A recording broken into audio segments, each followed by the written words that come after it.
every morning with drive. Being on the grind, know I had to survive. We had to win. Started from the dirt and the rubble.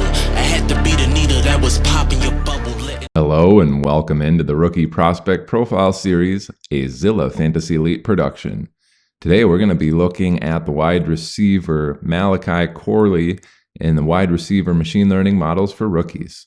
Will Malachi Corley shine bright or falter in our fantasy forecast? Stick around to uncover the verdict from our cutting-edge machine learning models, which do 1,000 simulations for each season of the prospect's first 4 years in the NFL. If you've been enjoying this content, the machine learning content, giving you the full spectrum of how a player might go, what's the worst they could do, what's a median prediction, medium outcome, and what's their ceiling. If you've been enjoying this content, hit that subscribe button and don't miss out on any future videos. All right, Malachi Corley was drafted number 65 overall by the New York Jets. They traded up into the top of the third round to go get him. They come into the league out of Western Kentucky University, smaller school, play in the Conference USA. Malachi Corley comes in at a height of 5'11", but he's 215 pounds. He thinks he's Deebo Samuel. He says he models his game after Deebo Samuel. Will he be? Well, let's go dive into those first year predictions.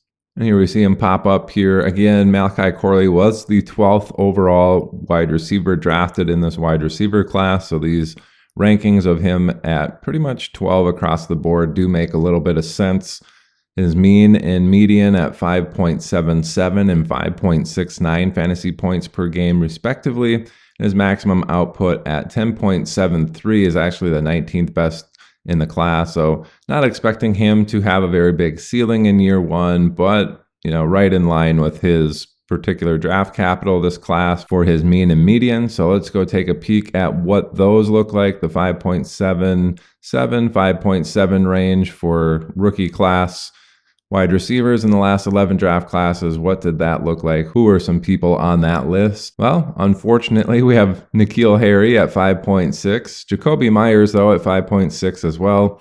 Trey Palmer, 5.63. Jonathan Mingo, 5.65. Wendell Williams, Trent Sherfield, Michael Campanero, all at 5.8. Nico Collins, 5.97. Then Justin Hunter and Deshaun Hamilton at 6 flat. A little bit below that particular range. Quentin Johnston last year, 5.53. This little area is littered with a lot of those first and second round busts. We got Malachi Corley coming into the third round, but kind of looking like he's hovering in that area for a median outcome. Damian Ratley, 5.5. Josh Palmer, 5.46. And a whole host of people at 5.4. Stedman Bailey, Paris Campbell, Corey Washington, Corey Brown, and Adam Humphries. But let's go take a peek at that ceiling. What does 10.73 get us? Well, that's going to be in the range of Drake London. Drake London was at 10.51 in his rookie season. That was the 47th best rookie season in the last 11 draft classes. So not super great there, but that's what it's saying his ceiling outcome would be. Others in that range, Marquise Brown, 10.5. Devontae Parker, Kiki QT at 10.4. Aaron Dobson, Christian Kirk, and Hunter Renfrow all at 10.3. Marlon Brown, 10.2. Getting a little above that, Jahan Dotson, his rookie season, 10.88. Devonta Smith, 10.92. Laviska Shenault, 11.22. And then several people at 11.3. Preston Williams, Jarvis Landry, Derrick Rogers. So that's what his year one is kind of looking like. Got some big time first round bust, second round bust there in his median range of outcomes. But what happens in year two for Malachi Corley? We actually see a huge jump up there in his mean and median up to 9.12, 9.07. Large year two jump here. Fifth best mean and median in the class here at 9.12, 9.07. Actually, outside of Malik Neighbors, Malachi Corley's year two jump was the highest year two jump for that mean and median range in the class. And he starts maxing out at 16.14, which is the seventh best overall in the year two model for this particular class. So what does that look like? The 9.1 range for year two wide receivers. Again, this is any year two wide receiver who was drafted in the last 11 draft classes. All right, surprisingly enough, we don't have anybody exactly around there, but just below it, we have Marquez Callaway, 8.93, Rashad Bateman, Travis Fulgham, 8.92, James Washington, 8.9, Wan'Dale Robinson, 8.88, Darius Slayton, 8.81, Adam Humphries, 8.7, and Jerry Jeudy and Auden Tate at 8.3. A little bit above that, we have Alan Lazard at 9.3, KJ Osborne 9.32, Preston Williams 9.35, JJ Nelson 9.5, Nico Collins at 9.71, and Terrence Williams, the old Cowboys wide receiver, at 9.8. So that gives us a little idea in terms of what his median outcome could be, kind of a Rashad Bateman type, in his second season. How about that maximum at 16.14? One of the better ones in the class. That's getting up into the top 15 of all time. Tyreek Hill actually at 16 flat in his second season. Brandon Cooks 15.8. T. Higgins 15.65. Martavis Bryant 15.5. DJ Moore 15.4. Jalen Waddle 15.25. Michael Gallup 15.2. And then Calvin Ridley and Allen Hurns at 15 flat. A little bit above that, Michael Thomas, 16.2, Jarvis Landry, 16.7, Amon-Ra St. Brown, 16.78, Sammy Watkins, 16.8. So getting into some pretty high numbers there for his overall ceiling output. So nice to see that in year 2 for Malachi Corley. So will that improve? Jets looking like a pretty solid pick here. As expected in year 1, year 2, he takes a huge leap. What happens in year 3 for Malachi Corley? Well, we see him take a little step down here, unfortunately. Back down into the 11-12 ranks for some of these. So his mean and median at 7.60 and 7.62 are the 12th and 11th best mean and median in the class. Ceiling maxes out just shy of 15 fantasy points per game and is the 15th best in the class. So getting into the 7.6 range for Malachi Corley, who does that look like? Well, if you've ever heard of a wide receiver named Bryce Butler, he was at 7.6 fantasy points per game in his third season. John Brown, the speedy wide receiver out of Arizona and Buffalo, 7.4. Tyler Lockett, 7.4.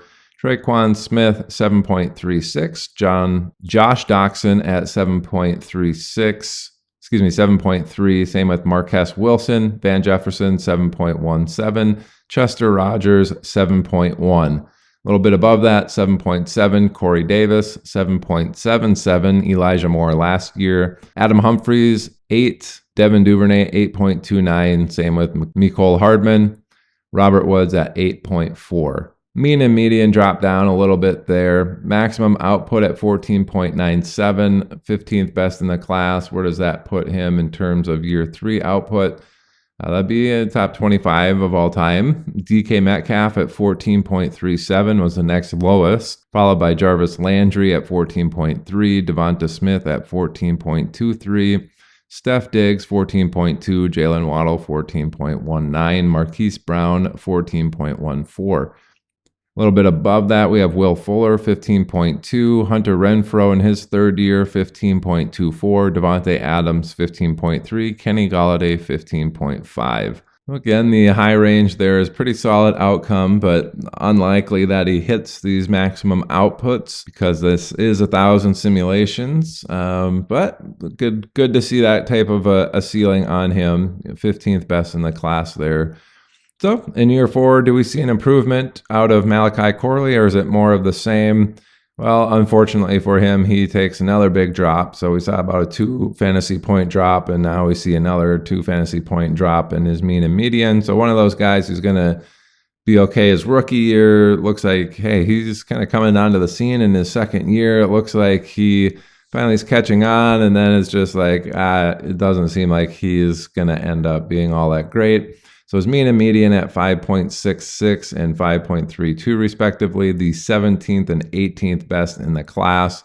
And then his maximum output, 15.02, right in line with where he's expected at the 12th ranked one in the class. Getting into that mean and median, we have the 5.5 range essentially. What does that look like? Well, Devontae Parker, Nick Williams right at 5.5. Cody Latimer, if you remember him, 5.4. Darnell Mooney, 5.26. Taylor Gabriel, 5.1. Marcus Wheaton, 5. Geronimo Allison, 4.9. Anthony Miller, 4.83. Getting a little bit higher than that, Chris Conley, Jordan Matthews both hit 5.7 in their fourth season. Russell Shepard, 5.8. Justin Hunter, 5.9. Alex Erickson, Jerron Brown, and Quentin Patton, all at 6 flat. So kind of looking in that particular range for a medium outcome, those are some pretty poor names if you ask me. That maximum at 15.02, how does that look? Well, that's a top 15 score. I know a lot of these rookies are getting year 4 maximum scores that are pretty high up here compared to most of the year 4 people, but Juju Smith-Schuster in his 4th season hit 14.63, Mari Cooper 14.4, Kelvin Ridley 14.22, Curtis Samuel 14.14, Sterling Shepard 14, DJ Moore 13.97, Cooper Kupp 13.91. A little bit above that, Brandon Ayuk, 15.58, Michael Pittman, 15.64, Tyreek Hill, 15.7, Devontae Adams at 15.9. Again, we don't really see Deebo Samuel anywhere in his fantasy output comps, either his mean, median, or his maximum output range here. A little bit unfortunate to see if you were hoping for some Deebo comps here for Malachi Corley. More of an underneath yak kind of guy, get the ball in his hands and see what he can do. Again, he said he models his game after Deebo Samuel. Machine learning model saying, hey, it's probably not going to be, he's not him. Let's put it that way. All right, that's going to do it for today's rookie prospect profile on Malachi Corley. This is presented by Zilla Fantasy Elite. Hit that subscribe button. Thanks for tuning in. Bye.